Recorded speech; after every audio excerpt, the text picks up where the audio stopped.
Hello students, good morning. हाँ, तो अपन electrochemistry में क्या पढ़ रहे थे? कोलराउस नियम के उपयोग। क्या पढ़ रहे थे? कोलराउस नियम के उपयोग। कोलराउस नियम के उपयोग में अपन ने पहला उपयोग पढ़ लिया था। कौन सा? दुर्बल विद्युत अपघट्य की अनंत तन्यता पर मोलर चालकता ज्ञात करना। ठीक है, पहला अपन ने पढ़ लिया था। मैंने आप लोगों को न्यूमेरिकल करने के लिए बोला था। उसके बेस पे आपकी बुक में या आपकी सारथी में एक न्यूमेरिकल दे रखा है। ठीक है, उसमें वैल्यू दे रखी है। कृपया करके आप उसको जरूर सॉल्व करें, क्योंकि केवल वही न्यूमेरिकल इससे पूछने वाला है जो भी 2 नंबर में बिल्कुल आएगा। 100% वो न्यूमेरिकल आएगा।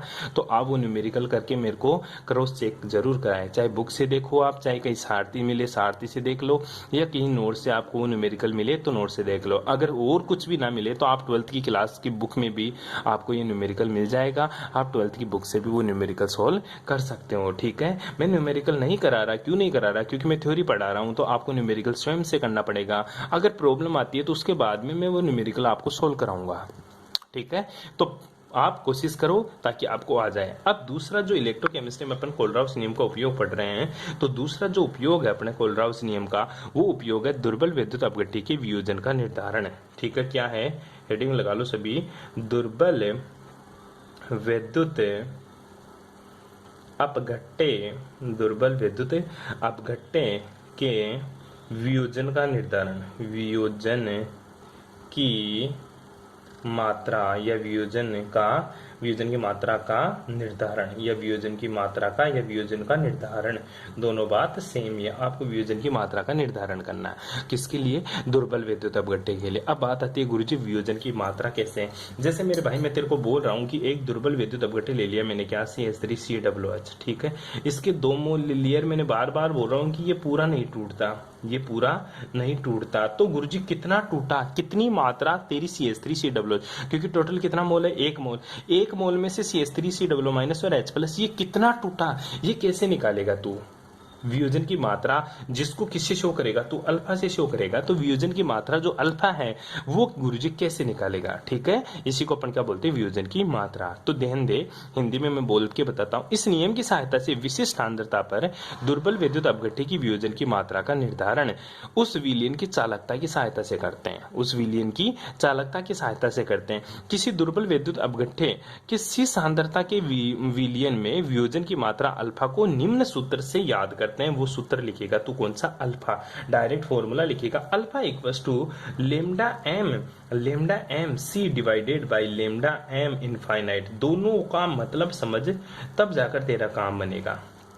बस डायरेक्ट फॉर्मूला लिखना है तेरे को।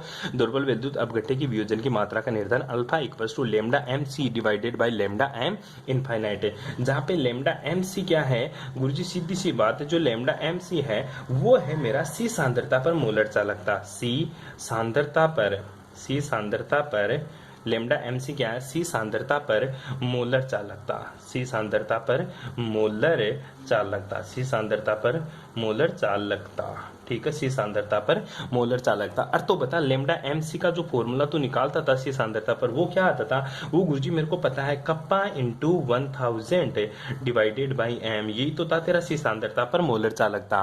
मोलर चालकता lambda M c equals to kappa into 1000 divided by m. तो निकाल सकता है इस चीज से। ठीक है, और गुरुजी लेमडा एम इनफाइनाइट क्या है? तो फिर लेमडा जो इनफाइनाइट एम है, ठीक है, इनफाइनाइट एम है, इसका मतलब क्या हुआ गुरुजी? अनंत तनुता पर। कौन सी तनुता पर? अनंत तनुता पर। अनंत तनुता पर मोलर चालकता। अनंत तनुता पर मोलर चालकता। और तुझे पता अनंत तनुता पर मोलर चालकता तू कैसे निकालता था गुरुजी? अभी तो निकालने का फॉर्मूला कल ही तो पढ़ा था अपने। Lambda M c equals to तू लिखता था lambda m x into lambda c infinite plus y into lambda a infinite. या फिर तू इसको लिखता था lambda M infinite equals to क्या लिखता था तू? X dot lambda plus infinite plus y dot lambda minus infinite. ठीक है, और ये चीज अपन आसानी से निकाल सकते हैं।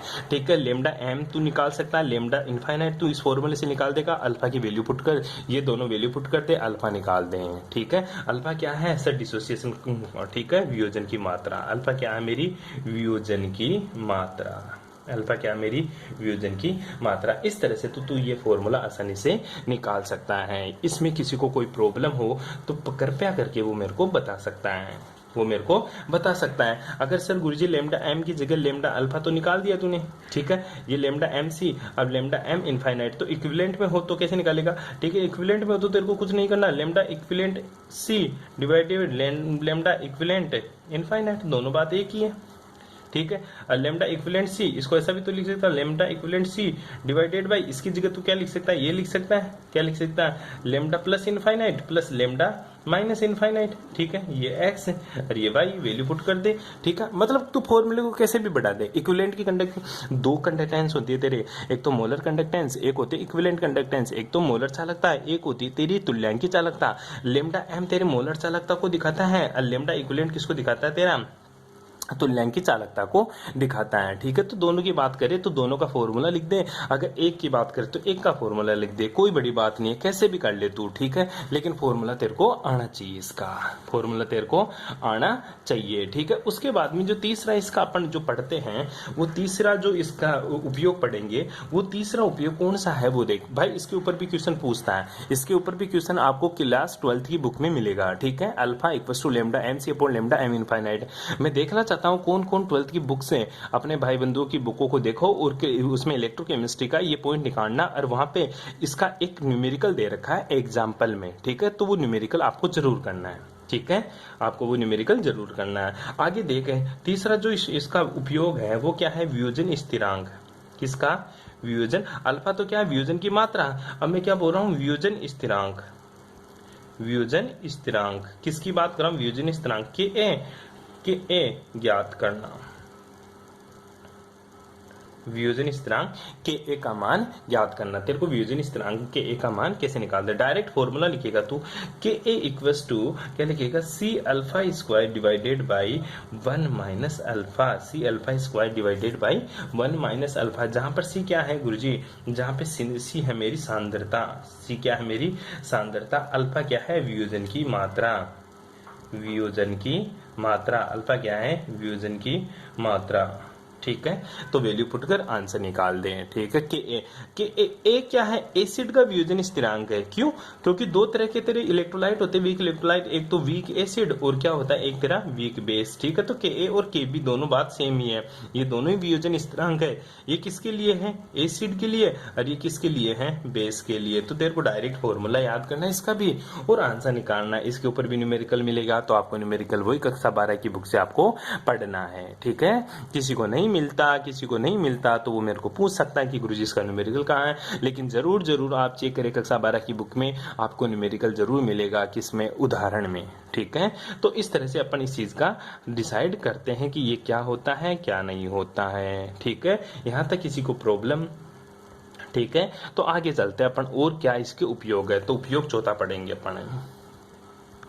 हाँ, अब ये तेरा चौथा है, ठीक है, कौन सा पॉइंट है, ये तेरा चौथा, ठीक है। थ्योरी है इसलिए मैं आपको थ्योरी से ही समझाने की कोशिश करता हूँ, आपको थ्योरी लिखनी है तो जरूर लिखोगे, ठीक है। तो थ्योरी में क्या लिखा हुआ है, अल्प विलेय लवणों की विलेयता का निर्धारण, कोलेराउस नियम है ना, उसकी सहायता से अपन क्या निकाल सकते हैं, अल्प विलेय लवणों की विलेयता का निर्धारण भी कर सकते हैं। अल्प विलेय लवणों की विलेयता का निर्धारण मतलब ऐसे जो लवण, ऐसे साल्ट जो बहुत कम मात्रा में घुलते हो, ठीक है, अगर सर मैं उनको इलेक्ट्रोलाइट बना दूं तो उनकी सर फिर मैं विलेयता कैसे फाइंड आउट करूंगा, ठीक है। ध्यान दे, अल्प विलेय लवण जैसे तेरा PbSO4 BaSO4 AgCl, ठीक है, ये तेरे क्या होते हैं, PbSO4 BaSO4 AgCl, ये क्या होते हैं, तेरे अल्प विलेय होते हैं, मतलब बहुत कम मात्रा में घुलते हैं। आदि की विलेयता को सामान्य विधियों द्वारा ज्ञात नहीं किया जा सकता, किंतु चालकता मापन द्वारा इनकी विलेयता को आसानी से निर्धारित किया जाता है। ये क्वेश्चन बहुत ज्यादा इंपॉर्टेंट है, क्वेश्चन मिलता है, अल्प विलेय लवणों की विलेयता का निर्धारण करने की विधि को समझाओ, ठीक है। तो अल्प विलेय लवण कौन कौन से, PbSO4 BaSO4 AgCl, ये क्या है, इनकी विलेयता किसी भी विधि से, सामान्य विधियां कौन सी, KSP वाली, ठीक है, जो कक्षा 12 में पढ़ी थी तूने, विलेयता KSP, ठीक है, उसकी सहायता से नहीं निकाल सकते तो फिर किससे निकालेंगे अपन, गुरुजी चालकता मापन विधि द्वारा इनकी चालकता का निर्धारण करेंगे।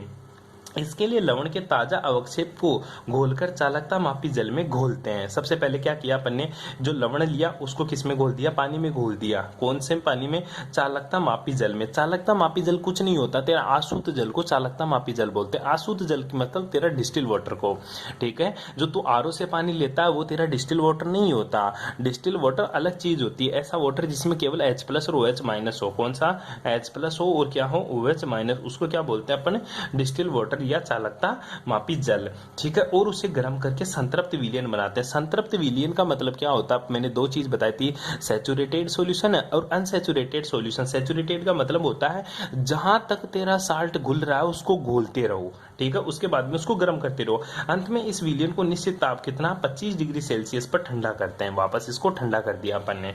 अब क्या करेंगे, इस प्रक्रिया में लवण की कुछ मात्रा जल में घुलती है तथा शेष मात्रा नीचे पानी में एकत्रित हो जाती है। इस विलयन की विशिष्ट चालकता ज्ञात करते हैं। अब बात आती है गुरुजी इस विलयन की जो विशिष्ट चालकता है वो कैसे ज्ञात करते हैं अपन, ठीक है। तो वो ज्ञात करने के लिए मेरे को क्या क्या करना पड़ेगा, तो देखा जाए, ठीक है। चौथा पढ़ रहे हैं अपन, क्या, अल्प विलेय विलयनों की मोलर चालकता ज्ञात करना। विलयन का मतलब सोल्युबिलिटी ज्ञात करना, ठीक है। मैंने थ्योरी आपको पढ़ा दी, ठीक है। क्या करना, सबसे पहले गुरुजी जो मेरा अल्प विलेय लवण होते हैं, कौन कौन से होते हैं अल्प विलेय लवण, PbSO4, ठीक है। दूसरा कौन सा होता है मेरा BaSO4 और तीसरा कौन सा AgCl। ये अल्प विलेय लवण है। इनको सबसे पहले मैं क्या करूंगा, जो चालकता मापी जल है ना उसमें घोल कर उसको गर्म करूंगा और उसको सैचुरेटेड बनाऊंगा, मतलब जहां तक ये घुलेगा वहां तक घोलूंगा। अंत में इसको मैंने क्या कर दिया, ठंडा कर दिया। क्या कर दिया मैंने इसको ठंडा, कौन सी degree centigrade temperature, 25 degree celsius पर इसको मैंने क्या कर दिया, ठंडा। इस प्रक्रिया में लवण की कुछ मात्रा तो घुल जाएगी और कुछ मात्रा पात्र के पेंदे में जमा हो जाएगी। अब मेरे को इस विलयन की विशिष्ट चालकता ज्ञात करनी है। क्या ज्ञात करनी है मेरे को,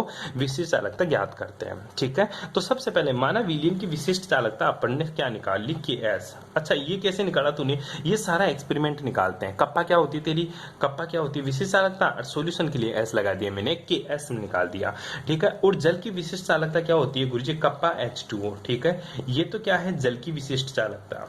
KH2 क्या है, जल की विशिष्ट चालकता, ठीक है। और जो KS है ये क्या है, मेरी विलयन की विशिष्ट चालकता।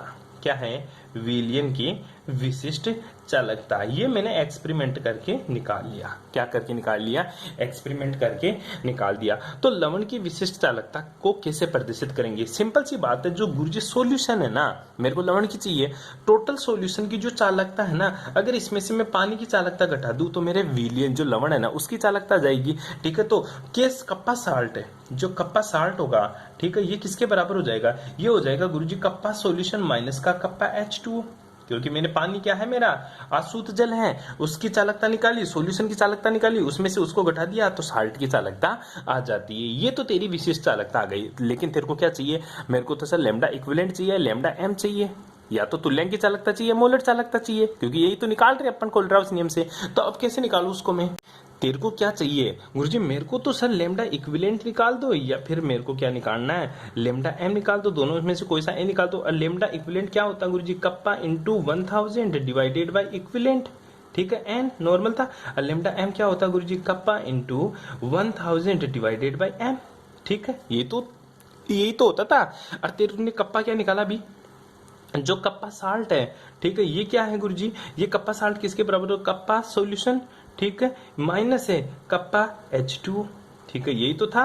और ये तो मेरे को कप्पा साल्ट इसकी वैल्यू यहाँ पुट करनी है, ठीक है। तो कप्पा साल्ट की वैल्यू यहाँ पुट कर दूंगा तो लेमडा इक्विवेलेंट का मान क्या आ जाएगा गुरुजी, लेमडा इक्विवेलेंट बराबर क्या हो जाएगा, कप्पा सॉल्यूशन, ठीक है, माइनस का कप्पा H2O, ठीक है, ये गुणा 100 1000 डिवाइडेड बाई n, ये लेमडा इक्विवेलेंट का मान आ गया। और लेमडा M चाहिए तो गुरुजी इसकी जगह में क्या पुट कर दूंगा गुरुजी, सिंपल सी बात है, इसकी जगह में M पुट कर दूंगा। क्या पुट कर दूंगा, M पुट कर दूंगा। यहां तक किसी को कोई प्रॉब्लम, अरे यहां तक किसी को कोई प्रॉब्लम, आसानी से निकाल सकता तू, ठीक है। और तू लेमडा इक्विवेलेंट जानता ही है कोलेराउस नियम से, कोलेराउस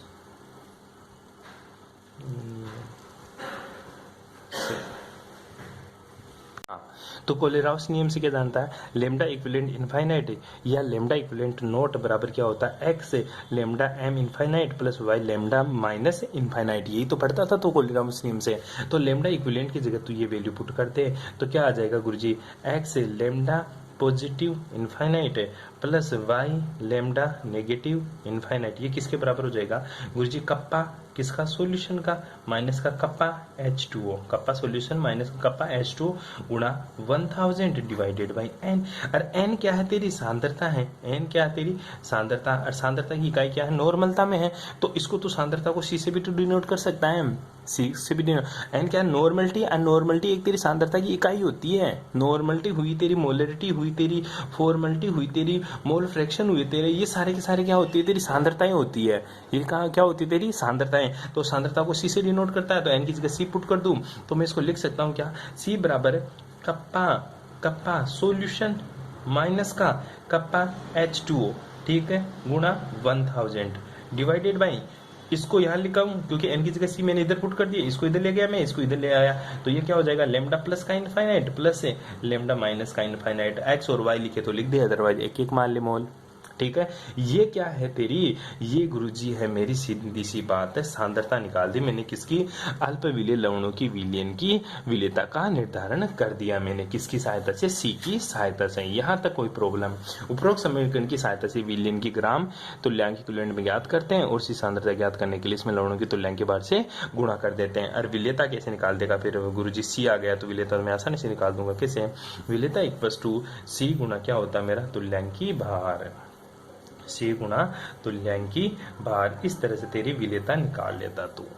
ठीक है, विलेयता क्या हो जाती है? सी गुणा तुल्यांकी भार। सी तूने निकाल दिया और तुल्यांकी भार तुझे आता ही निकालना। इक्विवेलेंट वेट होता है तुल्यांकी भार किसका? लवण का। किसका रही है? लवण का होता है। ठीक है, तो क्वेश्चन क्या बनता है? अल्प विलेय लवणों की विलेयता को कोलेराउस नियम की सहायता से कैसे निर्धारित करोगे? तो तूने क्या किया? कोलेराउस नियम की सहायता से गुरुजी मैंने सिंपल सा निर्धारण किया, सिंपल सी बातें करी मैंने। Lambda equivalent kappa into 1000 divided by n. Kappa की वैल्यू मैंने निकाल दी थी, कप्पा सॉल्यूशन माइनस का कप्पा H2 वैल्यू पुट कर दी यहाँ पे वैल्यू। और मुझे पता है जो एन क्या होती है गुरुजी? सांद्रता होती है, तो एन की जगह सी पुट कर दूंगा। और कोलेराउस नियम से lambda equivalent equals to x lambda m positive infinite plus y lambda negative infinite, ये वैल्यू होती है। मैंने वैल्यू पुट कर दी और आंसर निकाल दिया। इस तरह से मैं क्या निकालता हूँ? अल्प विलेय लवणों की विलेयता को कोलेराउस नियम की सहायता से आसानी से फाइंड आउट कर सकता हूँ। विलेयता तेरे को निकालनी है। विलेयता का फॉर्मूला क्या होता है? सी गुणा तुल्यांकी भार। और सी मैंने यहाँ से निकाल दिया, सी की वैल्यू पुट कर दूंगा, तुल्यांकी भार मुझे निकालना आता ही है। ठीक है, तो मैं निकाल दूंगा। ठीक है, लिख ले, तेरे को नहीं आता तो तुल्यांकी भार क्या होता है? ठीक है, तुल्यांकी भार निकालने के लिए सिंपल सा फॉर्मूला होता है क्या? ठीक है, उसका मोलर मास को हिंदी में क्या बोलते हैं उसका? तो मोलर मास लिख ले, मोलर द्रव्यमान। ठीक है, मोलर द्रव्यमान डिवाइडेड बाई क्या होता है? N factor. क्या होता है? N factor. ठीक है, इस तरह से तू तुल्यांकी भार भी निकाल सकता है और तुल्यांकी भार निकाल कर उसकी सांद्रता से गुणा करके उसकी विलेयता निकाल सकता है। इसका ऐसा कोई न्यूमेरिकल नहीं पूछता जो तेरे से पूछेगा, क्योंकि इसका बहुत खतरनाक न्यूमेरिकल बनता है। तो तेरे को यहाँ तक का आना चाहिए और यही सबसे ज़्यादा इंपॉर्टेंट है। कोलेराउस नियम में जो कोलेराउस एक तो नियम इंपॉर्टेंट है, दूसरा क्या इंपॉर्टेंट है? कोलेराउस नियम का जो प्रथम है दुर्बल विद्युत अपघट्य के लिए मोलर चालकता का निर्धारण करना, वो इंपॉर्टेंट है। और लास्ट वाला इंपॉर्टेंट है जो क्या निकाला अपने? अल्प विलेय लवणों की विलेयता। ठीक है, तो अल्प विलेय लवणों की विलेयता ये क्वेश्चन पूछ सकता है, और या फिर दुर्बल विद्युत अपघट्यों के लिए मोलर चालकता का निर्धारण करो, ये क्वेश्चन पूछ सकता है। और दुर्बल विद्युत अपघट्यों के लिए मोलर चालकता का निर्धारण में केवल आपसे न्यूमेरिकल सोल्व कराएगा, तो यहाँ तक किसी को कोई प्रॉब्लम नहीं होनी चाहिए। ठीक है, अब आगे बात करते हैं अपन प्रबल विद्युत अपघट्यों के लिए। अब हेडिंग लगा लो सभी बच्चे, हालांकि थ्योरी है इसलिए मैं बाय नोट से पढ़ाऊंगा आपको डायरेक्टली। क्या है थ्योरी में? प्रबल विद्युत अपघट्यों में डीबाय हकल सिद्धांत समझाओ। किसके लिए दिखाना तेरे को? प्रबल विद्युत अपघट्यों के लिए डीबाय हकल सिद्धांत को समझाओ। तो थ्योरी पढ़ ले ढंग से। सामान्यतः प्रबल विद्युत अपघट्य सभी सांद्रताओं के अतिरिक्त ठोस अवस्था में भी लगभग पूर्ण रूप से आयनित होते रहते हैं। प्रबल विद्युत अपघट्य के नाम से ही पता चल रहा है कि गुरुजी ये क्या करते हैं, ये सभी सांद्रताओं पर क्या हो जाते हैं? अपने आयनों में विभक्त हो जाते हैं, मतलब आसानी से अपनी सांद्रताओं में टूट जाते हैं, चाहे वो सॉलिड स्टेट में हो, चाहे वो लिक्विड स्टेट में हो, चाहे वो गैसियस स्टेट में हो। अगर वो प्रबल विद्युत अपघट्य है तो वह अपने आयनों में आसानी से आयनित हो जाएगा। इस कारण तनुता बढ़ाने से इसकी चालकता पर कोई परिवर्तन नहीं होना चाहिए, किंतु वास्तव में तनुता बढ़ाने से प्रबल विद्युत अपघट्यों की चालकता बढ़ती है। पहला पैराग्राफ लिख लिया, यहाँ तक सब ने ठीक है। होना क्या चाहिए गुरुजी, तनुता बढ़ाने पर इनकी चालकता में कोई परिवर्तन नहीं होना चाहिए, लेकिन इनकी चालकताओं में परिवर्तन होता है। मतलब तनुता बढ़ाने पर इनकी चालकताएं क्या होती है, बढ़ती है। ऐसा क्यों? मेरे तो गुरुजी बिल्कुल समझ में नहीं आया, तो समझाता हूँ तेरे को होता क्या है। तो हेडिंग लगा ले तू, डी बाय हकल्स थ्योरी। ठीक है, सबसे पहले क्या लगाएगा, डी बाय हकल थ्योरी। और डी बाय हकल थ्योरी में क्या देखना है वो समझ तू। ठीक है, क्योंकि तूने 12th क्लास अच्छे से नहीं पढ़ी, इसलिए तेरे को बहुत ज़्यादा प्रॉब्लम आती है। ठीक है, अपन ने अभी थोड़ी देर पहले पढ़ा था क्या, पहले तो हेडिंग लगा ले तू, डी बाय हकल थ्योरी या डी बाय हकल सिद्धांत। डी बाय हकल सिद्धांत। ठीक है, डी बाय हकल सिद्धांत किसने दिया था गुरुजी? साइंटिस्ट के नाम से पता है, ये डी बाय हकल ने ही दिया होगा। ठीक है, ये किसने दिया है? डी बाय हकल ने ही दिया। अब अच्छा, बात ऐसा आती है कि गुरुजी डी बाय हकल ने ये सिद्धांत दिया, तो उसने दिया है तो क्यों दिया है, इस सिद्धांत की आवश्यकता क्यों पड़ी? क्योंकि तू बात करता था कि जो लेमडा एम है इनफाइनाइट है, वो क्या होती है गुरुजी? मेरा कप्पा इंटू वी। क्या होती है? Kappa into V. और तू बोलता था वॉल्यूम बढ़ाने पर लेमडा इक्विवेलेंट का मान क्या होता है? बढ़ता है। ये तो पढ़ता था तू, लेमडा एम का मान बढ़ता है। ठीक है, तो डी बाय हकल ने ये बोला कि तू वॉल्यूम बढ़ाता है तो लेमडा एम का मान बढ़ता है। ये लेमडा एम क्या है? मोलर चालकता। क्या है? मोलर चालकता। लेमडा एम क्या है गुरुजी? लेमडा एम है मेरी मोलर चालकता। तो कहना क्या चाहता है कि आयतन बढ़ाने पर, क्या? आयतन बढ़ाने पर, आयतन बढ़ाने पर अर्थात तनुता बढ़ाने पर, तनुता बढ़ाने पर, आयतन बढ़ाने पर अर्थात तनुता बढ़ाने पर लेमडा एम का मान, लेमडा एम इनफाइनाइट का मान बढ़ता है। किसका मान बढ़ता है? लेमडा एम इनफाइनाइट का मान बढ़ता है। लेमडा एम इनफाइनाइट क्या है? मोलर चालकता। तो गुरुजी तनुता किसकी बढ़ाएगा तू? तनुता किसकी बढ़ाएगा? मैं तनुता बढ़ाऊंगा इलेक्ट्रोलाइट की। किसकी? इलेक्ट्रोलाइट। इलेक्ट्रोलाइट को हिंदी में क्या बोलता हूं मैं? विद्युत अपघट्य। क्या बोलता हूं? विद्युत अपघट्य। मतलब विद्युत अपघट्य की तनुता बढ़ाने पर क्या बढ़ता है? मेरा लेमडा एम का मान इनफाइनाइट मान का बढ़ता। अब बात आती है गुरुजी, विद्युत अपघट्य तो दो तरह के होते हैं। तू बार बार बोल रहा है विद्युत अपघट्य तो दो तरह के होते हैं। पहला जो विद्युत अपघट्य होता है वो होता है गुरुजी मेरा दुर्बल विद्युत अपघट्य। क्या होता है? दुर्बल विद्युत अपघट्य। और दूसरा जो मेरा विद्युत अपघट्य होता है वो होता है गुरुजी मेरा प्रबल विद्युत अपघट्य। क्या होता है? प्रबल विद्युत अपघट्य। ठीक है, तू बोल क्या रहा? डी बाय हकल बोलता है कि भाई तू बोल रहा है कि वॉल्यूम बढ़ाने पर लेमडा एम इनफाइनाइट का मान बढ़ता है, अर्थात आयतन बढ़ाने पर, तनुता बढ़ाने पर लेमडा एम इनफाइनाइट का मान बढ़ता है। तो डी बाय हकल ने बोला क्या मेरे भाई, तू बोल तो रहा है कि ये मैथमेटिकली टर्म है, वॉल्यूम बढ़ाने पर ये बढ़ता है, ठीक है, लेमडा एम बढ़ता है, लेकिन तू तनुता किसकी बात कर रहा है? विद्युत अपघट्य की। और विद्युत अपघट्य तो दो होते हैं, विद्युत अपघट्य तो दो होते हैं। क्या क्या क्या क्या? तनुता बढ़ाने पर, दुर्बल विद्युत अपघट्यों की तनुता बढ़ाने पर, जो दुर्बल विद्युत अपघट्य इसकी तनुता बढ़ाने पर क्या लेमडा एम इनफाइनाइट का मान भी बढ़ेगा? क्या प्रबल विद्युत अपघट्य की जो तनुता है, ठीक है, प्रबल विद्युत अपघट्य की तनुता बढ़ाने पर क्या लेमडा एम इनफाइनाइट का मान बढ़ेगा? बिल्कुल बात सही है गुरुजी, दोनों के लिए लेमडा एम इनफाइनाइट का मान बढ़ेगा। क्या होगा गुरुजी? इसके लिए भी लेमडा एम इनफाइनाइट का मान बढ़ेगा और इसके लिए भी लेमडा एम इनफाइनाइट का मान बढ़ेगा। क्या एक समान बढ़ेगा? बस यहाँ आते ही फंस जाते हैं, दोनों का मान एक समान नहीं बढ़ता। फिर कौन बताता है इसको कि कैसे बढ़ता है? बस इसी चीज का निर्धारण डी बाय हकल सिद्धांत बोलता है। इसी चीज का निर्धारण कौन करता? तेरा डी बाय हकल सिद्धांत बोलता है। तो इस चीज को समझाने के लिए डी बाय हकल ने क्या किया? अपनी एक इक्वेशन दी और उस इक्वेशन का क्या नाम है? डी बाय, और उस इक्वेशन का क्या नाम है? Debye Hückel. Debye Hückel उल्टा लिख दिया, Debye Hückel Onsager equation, Onsager, Debye Hückel Onsager समीकरण, Debye Hückel Onsager समीकरण, जो क्या थी? Lambda M c equals to थी लेमडा एम इनफाइनाइट। तेरे को क्या करनी है? केवल इक्वेशन याद करनी है, केवल इक्वेशन की वैल्यू याद करनी है।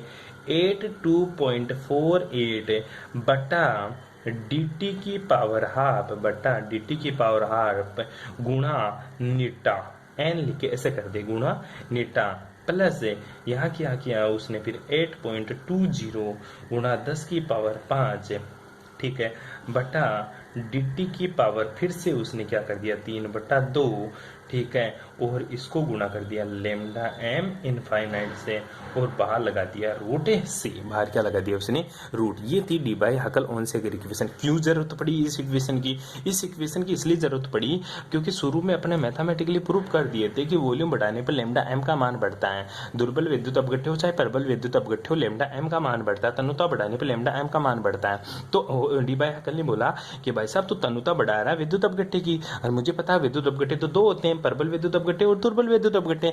क्या वॉल्यूम बढ़ाने पर लेमडा m का मान दोनों के लिए सेम बढ़ेगा? हाँ बढ़ेगा, लेकिन दोनों के लिए सेम नहीं बढ़ेगा, दोनों के लिए अलग अलग बढ़ेगा। अगर दोनों के लिए सेम बढ़ता हो तो गुरुजी दोनों के लिए सेम बढ़ता तो दुर्बल विद्युत अपघट्य और प्रबल विद्युत अपघट्य में फर्क क्या हुआ? दोनों में कुछ तो डिफरेंस हुआ होगा ना।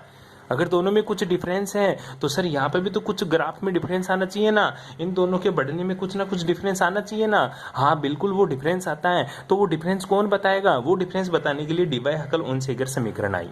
कौन सी समीकरण आई? डी बाई हकल ओनसेगर इक्वेशन आई। और डी बाई हकल ओनसेगर इक्वेशन क्या बोलती है? तो डी बाई हकल ओनसेगर इक्वेशन को इतना बड़ा याद करने के लिए उसने इसको थोड़ा सा कंप्रेस कर दिया और बोला कि भाई तू इसको क्या लिख सकता है, लेमडा m से equals to lambda m infinite minus का a plus b root c. और कुछ बुक में ये इक्वेशन आपको कैसे मिलेगी, लेमडा m से equals to lambda m infinite है, लेमडा m से equals to lambda m infinite है a रूट सी। बस तो ये इक्वेशन ज्यादा बेटर रहेगी, ये इंपॉर्टेंट है और ये इंपॉर्टेंट इक्वेशन ही आपको याद करनी है। ऊपर वाली भी इक्वेशन सही है लेकिन आपको ये इक्वेशन याद करनी है, ठीक है। अब वो भाई साहब इस चीज को समझाने के लिए क्यों, अब देख गुरुजी यहाँ पे तो गुरुजी वॉल्यूम का तो कहीं जिक्र आ ही नहीं रहा। क्यों? क्योंकि अपन तो शुरू में क्या प्रूव करने में लगे, वॉल्यूम बढ़ाने पे लेमडा m का मान बढ़ेगा। वॉल्यूम का मतलब होता है गुरुजी तनुता, तनुता। वॉल्यूम का मतलब क्या होता है? तनुता। तो सर यहाँ पे तो तनुता या वॉल्यूम तो कहीं दिख ही नहीं रहा, फिर मैं कैसे समझाऊंगा उसको कि वॉल्यूम बढ़ाने पर लेमडा m का मान बढ़ेगा? लेमडा m तो मेरे को मिल गया, लेमडा m सी या लेमडा m इनफाइनाइट दोनों मिल गया मेरे को, ठीक है, ये तो मिल गया गुरुजी। लेकिन मेरे पास है यहाँ तो सर c है, वॉल्यूम कहाँ है? अरे बेटा c क्या है? तेरी सांद्रता है। c क्या है? तेरी सांद्रता। क्या है? तेरी सांद्रता। और सांद्रता तनुता का उल्टा होता है। तनुता और सांद्रता में क्या फर्क होता है गुरुजी? जिसकी तनुता ज्यादा होगी वो सांद्रता कम होगी, और जिसकी सांद्रता ज्यादा होगी उसकी तनुता कम होगी। कोई विलयन सांद्र है तो उसमें पानी मिलाएगा तो उसकी तनुता बढ़ेगी, सांद्रता घटेगी। तो यही तो है गुरुजी, उल्टा बोल दूंगा बस वही बात है, ठीक है। बात तो यही है लेकिन ये सांद्रता को शो करता है, ठीक है। यहां तक आपको पढ़ना है, कल बताऊंगा दुर्बल विद्युत अपघट्य के लिए और प्रबल विद्युत अपघट्य के लिए जो लेमडा m का मान क्या है वो कैसे बढ़ता है और कैसे घटता है। यहां तक पढ़ने के लिए धन्यवाद, ठीक है। बाकी बातें करेंगे नेक्स्ट क्लास।